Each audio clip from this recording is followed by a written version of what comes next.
झारखंड में कितना स्कोप लगता है फ़िल्म को लेकर? मुझे बहुत स्कोप लग रहा है। हमारा पहला शो तो हाउसफुल हो गया है। जी। नहीं, झारखंड में हो रहा है। उसमें आदिवासी महिलाएं आर्टिफिशियल इंटेलिजेंस को एक बच्चे की तरह ट्रीट करती हैं और उसको उस तरीके से उसके साथ काम करती हैं। और पूरी आज की डेट में जो एआई है वो सबके लिए बनने वाला है, पर वो सिर्फ और सिर्फ एक नज़रिए से यूरोप और अमेरिका के नज़रिए से देखने वाली चीज़ है। कि एआई भी कभी कभी भटक जाता है, उसको एक वो मिस करी है जो कि आर्टिफिशियल इंटेलिजेंस पे फीडेड नहीं है, तो उसे अगर आप मूवी के शौकीन हैं तो आपको बता दें कि एक ऐसा मूवी का आज लॉन्चिंग किया जा रहा है, ह्यूमन इन लूप। आपको बता दें कि इसमें एक आदिवासी महिला है जो कि आर्टिफिशियल इंटेलिजेंस के साथ काम करते हुए नज़र आती है। इसमें और भी क्या कुछ खास है, हम सीधा जुड़ेंगे डायरेक्टर से, जानेंगे कि इस मूवी में क्या कुछ खास है और क्या स्टोरी है। सबसे पहले आपका हमारे चैनल में स्वागत है। Thank you. आपके दर्शकों को मेरा नमस्कार। जी, आज मूवी लॉन्च कर रहे हैं, क्या कुछ मूवी में खास है? देखिए, ह्यूमंस इन द लूप, ऐसा आपने बोला, एक ओराओं आदिवासी महिला की कहानी है जो कि आर्टिफिशियल इंटेलिजेंस के साथ काम करने लगती है। ये जो काम है ये एक्चुअली झारखंड में हो रहा है। ये कई एआई कंपनीज हैं जो अपना बैक एंड ऑफिस, जैसे आप बैंगलोर में बीपीओज देखते थे, वो काम आज की डेट में झारखंड में हो रहा है।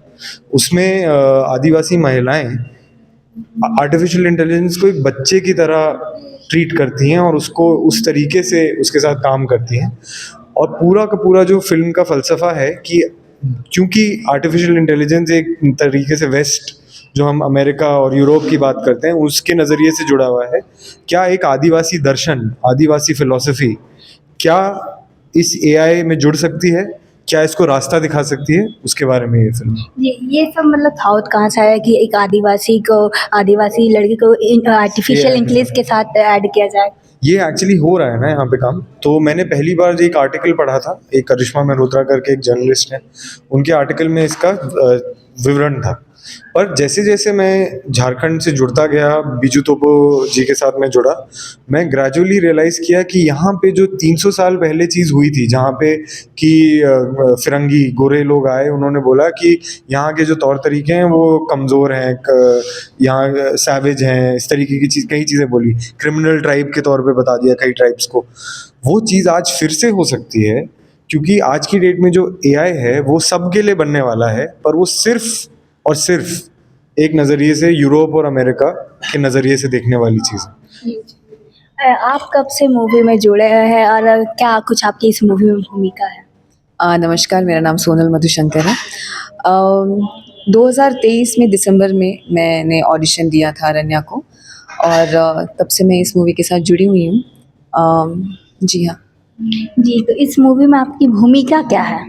तो मैं एक ओराओं आदिवासी महिला का किरदार निभा रही हूँ। मतलब वो महिला आप ही है? जी, मेरा नाम नेहमा है और मुझे अपनी बेटी की कस्टडी चाहिए होती है। इसके लिए मैं आर्टिफिशियल इंटेलिजेंस में काम करने लगती हूँ, और जब मैं काम करने लगती हूँ तो मुझे ऐसा महसूस होता है कि जिस तरीके से हम अपने बच्चे को बचपन से कुछ सिखाते हैं, कस्टम ट्रेडिशंस जैसे होता है, उनको अच्छी आदतें सिखाते हैं, उसी तरीके से हमको एआई को भी बताना होता है कि क्या सही है और क्या गलत है। तो जब मैं ये देखती हूँ कि एआई भी कभी कभी भटक जाता है, उसको एक तरीके का ही इन्फॉर्मेशन मिला है जो कि वेस्टर्न इन्फॉर्मेशन है। वेस्टर्न लोग मतलब पाश्चात्य जो लोग हैं, वो जिस तरीके से हमें देखते हैं वही इन्फॉर्मेशन अभी भी अगर आप गूगल खोल के देखो तो वही है। तो जो असली इन्फॉर्मेशन है, जो कि नेहमा जी हैं, नेहमा बचपन से एक आदिवासी औरत है, उसने बचपन से अपने जंगल को जाना है, सब कम्युनिटी को जाना है, तौर तरीके को जाना है, कल्चर को जाना है, वो मिस कर रही है जो कि आर्टिफिशियल इंटेलिजेंस पे फीडेड नहीं है। तो उससे फिर डाउट होता है कि इसमें ऐसा डेटा कैसे फीड कराया जाए। तो इस तरीके से आपको जब इस स्टोरी के बारे में बताया था तो आपने क्या कुछ सोचा कि हाँ ये मूवी करनी चाहिए, नहीं करनी चाहिए, क्या कुछ माइंड में आया था? एज एन एक्टर तो सबसे पहले मुझे ये था कि मुझे ये ऑडिशन देना है और मुझे चाहिए ये। ऐसा तो नहीं सोच सकती ना कि नहीं मिलना चाहिए, क्योंकि बहुत ज़रूरी फ़िल्म थी ये। जिस तरीके से ऑडिशन की स्क्रिप्ट भी मुझे मिली थी, मुझे लगा था, क्योंकि मैं शेड्यूल्ड कास्ट से बिलोंग करती हूँ, तो आई अंडरस्टैंड कि कितने ऐसे स्टोरीज़ है जो हमें बताना ज़रूरी है एक सोसाइटी को या इंडिया को या जो भी है वर्ल्ड को। तो ये स्टोरी जिस तरीके से अरण्या ने लिखी है, जहाँ पे टेक्नोलॉजी और एक ट्राइबल वुमेन, ये दो चीज़ें उसने मिलाई हैं और बहुत ही अनोखी है। मैं इंजीनियर हूँ, मुझे पता है कि इंजीनियर लोग इस पर काम करते हैं, बट एक ट्राइबल वुमेन भी आर्टिफिशियल इंटेलिजेंस में काम करती है। बहुत एक ये आइडिया ही और आइडिया लग रहा था पहले मुझे, लेकिन जब मुझे पता चला कि ये असलियत में हो रहा है, तब ये जानकर मुझे ऐसा लगता है कि लोगों तक पहुंचाने के लिए इस फिल्म को बनना बहुत ज़रूरी था। तो कितना आपको मज़ा आया इस मूवी को शूट करने में, और इस मूवी में के दौरान आपका सबसे बेहतरीन डायलॉग क्या रहा है? सब कौन सा सीन ज़्यादा आपको करने में अच्छा लगा? अ, अगर मैं कहूँ मुझे कौन सा सीन ज़्यादा करने में मज़ा आया, तो पेस्ट का मज़ा आया, क्योंकि बहुत ही स्ट्रेट फॉरवर्ड है ये आंसर। इसमें उसके कोई ये नहीं है, सेकंड थॉट्स नहीं है कि ये गलत है। जिस तरीके से एक ट्राइबल वुमन ट्रू होती है, सच्ची होती है, तो उसको बताने में झिझक नहीं होती है, उस तरीके से ही वो बताती है अपने एक स्वभाव उसका स्वभाव होता है ट्रुथ को बताना। तो अगर आपने मेरी क्लिप देखी होगी तो मैं यही बोलती हूँ कि वो कीड़ा नहीं, वो सिर्फ सड़े हुए हिस्से को खाता है और बाकी रक्षा करता है। तो ये इस सीन में बताना चाहूंगा, ये इंडिया की पहली एआई फिल्म है। इंडिया की पहली एआई फिल्म, और वो भी झारखंड से निकली है। आप लोग यहाँ के मीडिया के साथी हैं, आप लोगों को प्राउड होना चाहिए कि इंडिया की पहली एआई फिल्म झारखंड से निकली। जी, तो ये सब आइडिया कहाँ से है कि हाँ ऐसा कोई मूवी को बनाना चाहिए, कहाँ से थॉट आया? मैंने आपको बताया ना, एक आर्टिकल मैंने पढ़ा था, वहां से मुझे इसका आइडिया आया। पर मुझे ये था कि सिर्फ ये एक ऐसे नहीं हो सकता है कितना कि आपको समय लगा इसको सोचने कि हाँ इस पे वर्क करना चाहिए?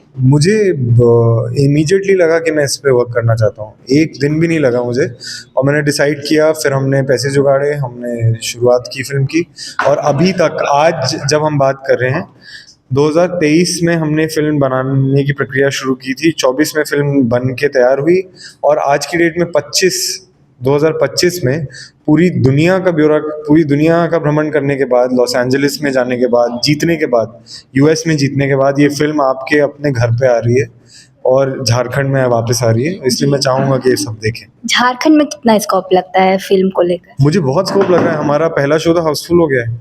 जी, हमारा पहले 3 शोज हाउसफुल होने वाले हैं, तो बहुत स्कोप है। थिएटर यहाँ पे मिली आपको? थिएटर देखिए, मैं आपको बताता हूँ, पीवीआर और सिनेपोलिस जो देश के सबसे बड़े ये सिनेमा चेन्स हैं, उनको फिल्म इतनी अच्छी लगी है, और दिल्ली, बॉम्बे, बैंगलोर में इतनी चली है ये फिल्म कि उन्होंने इस फिल्म को रांची, चंडीगढ़, कोच्चि, चेन्नई, मतलब अहमदाबाद, इतनी जगह पे ये फिल्म उन्होंने रिलीज कर दी है फिल्म जी। ऑलरेडी। आज की डेट में सिर्फ रांची में नहीं रिलीज हो रही है, आज कोची में भी रिलीज हो रही है, आज चंडीगढ़, हैदराबाद, इन सब जगहों पे रिलीज हो रही है, और अगले हफ्ते में हम हो सकता है पटना में रिलीज करें, हो सकता है छत्तीसगढ़ में रिलीज करें। तो इस तरीके से पिकअप किए फिल्म। हम आपके कैरियर के बारे में थोड़ा जानना चाहेंगे कि आप कब से इसमें जुड़े हैं, कब से काम कर रहे हैं, क्या कुछ आपकी कैरियर? मैं 2017 से फिल्म मेकिंग से जुड़ा हुआ हूँ।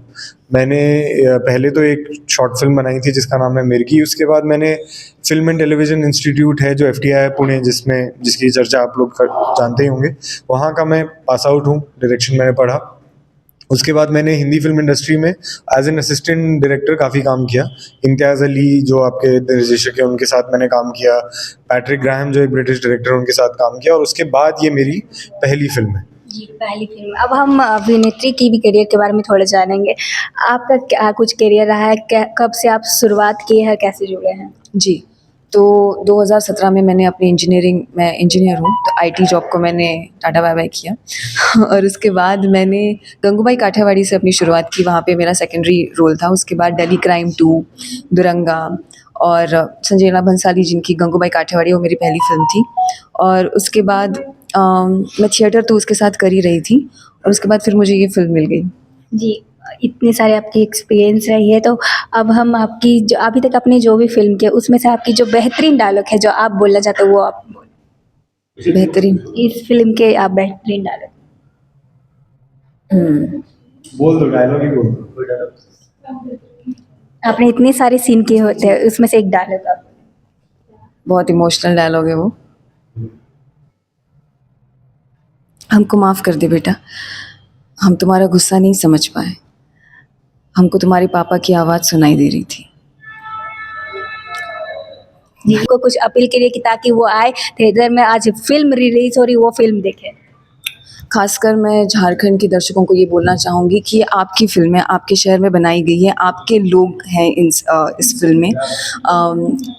ओरांव कम्युनिटी के लोग हैं, ट्राइबल लोग हैं। तो अगर आप उनको प्रोत्साहन देना चाहते तो प्लीज़ ये फ़िल्म देखने आएँ। और ये जो फ़िल्म है ह्यूमन्स इन द लूप, ये टेक्नोलॉजी और ट्राइबल लाइफ़ जो कि झारखंड की औरतें कर रही हैं, उनके बारे में अगर आप उनको प्रोत्साहन देते हैं तो I think world wide Jharkhand के लिए और झारखंड के लोगों के लिए अच्छा रहेगा। ये एक नया हाँ, वो है आपके लिए, तो प्लीज़ देखिए। कितने दिनों के लिए ये फिल्म में दिखाया जा रहा है? ये अभी फिलहाल पहले एक हफ्ते के लिए नहीं अरे इतनी छोटी फिल्म नहीं है भाई हमारी। एक हफ्ते के लिए हमारी फिल्म रिलीज़ हो रही है पीवीआर में, और अगर आउटपुट अच्छा रहा, लोगों ने देखी, तो एक हफ्ता, 2 हफ्ता, 3 हफ्ता। अभी मैं ये भी बोलना चाहूँगा कि बॉम्बे में, दिल्ली में, बैंगलोर में और पुणे में हमारे शोज़, और कोलकाता में हमारे शोज़ हाउसफुल गए हैं। कोलकाता में अगर आप जानते होंगे नंदन थिएटर है, वहाँ पे लोग अपने आप खुद आए हैं, और उस चक्कर में एक हफ्ते से 2 हफ्ता हुआ है, और अभी हम तीसरे हफ्ते पे चल रहे हैं। तो यही हम चाहते हैं। जी, जैसा कि आपने सुना कि इस बार की जो फ़िल्म की कहानी है काफ़ी इंटरेस्टिंग है, जो कि पहली बार आर्टिफिशियल फ़िल्म आ रही है, वो भी आदिवासी कल्चर को लेकर, आदिवासी लड़की इसमें शामिल है। तो अगर आप इंटरेस्टेड है तो आप ये फ़िल्म देखिए, आज इसकी रिलीज़ की जा रही है। फिलहाल के लिए इतना ही है। ऐसे अपडेट के लिए बने रहे न्यूज़ रांची में के साथ। धन्यवाद।